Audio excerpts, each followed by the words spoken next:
Ang banner story po ngayon ay ang statement ng spokesperson ng impeachment court, si Attorney Reggie Tonggol, at ang kanya pong sinasabi na ang corona trial daw po ang gagamiting, ang malamang na gamiting gabay ng impeachment court sa pagdidesisyon, which is pinayagang ilabas yung pong tax records ni Chief Justice Corona matapos na magbigay ng go signal sa kanya ang noon ay Pangulong Noynoy Aquino.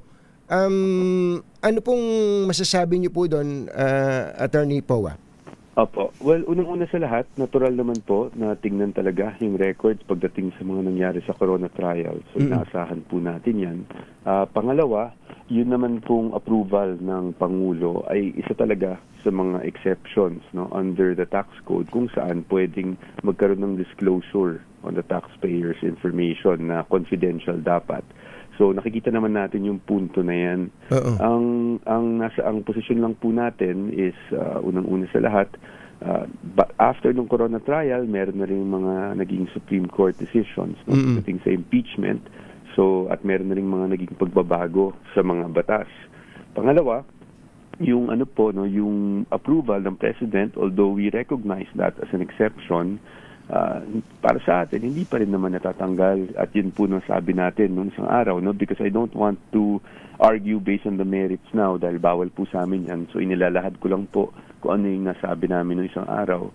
Nasabi namin isang araw na kahit na ganun po, no, na may approval ng Pangulo, hindi pa rin nawawala yung requirement na dapat relevant po. At matutukoy natin kung ano ba talaga dun sa tax records ang dapat nating makuha para maipakita or mapatunayan yung mga aligasyon ng prosecution.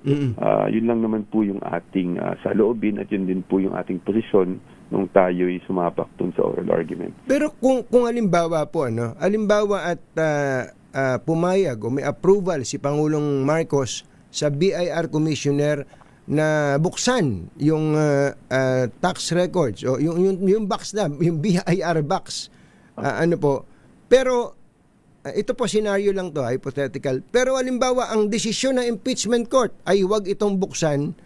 Ano ang pwedeng, nakikita nyo ba yung ganong klase ng scenario? Maari po, everything is possible kasi nga naman po, no, yung impeachment court, siya naman po talaga ang may karapatan magbigay ng mga orders ukol dyan. Although, nakikita natin, kasi ang balakid naman sa pagbubukas ng tax record really yung confidential nature niya, no, at pinagbabawal yan ng section 270 ng ating tax code, with the exception nga ng section 71 kung saan pag ang Pangulo ang nag-utos or na buksan yan ay pwedeng buksan. Pero as tingin ko po, magiging yan din po yung magiging kumbaga issue na pagdedebatihan sa Monday, whether it be questions posed to council or pagdedebatihan din ng ating mga senator judges. So medyo mahirap lang po, no, magsabi kung mag-anticipate or mag-speculate kung ano ang gagawin ng impeachment court dito. Pero ganun pa man, ang trabaho lang po natin, mailatag natin yung posisyon natin.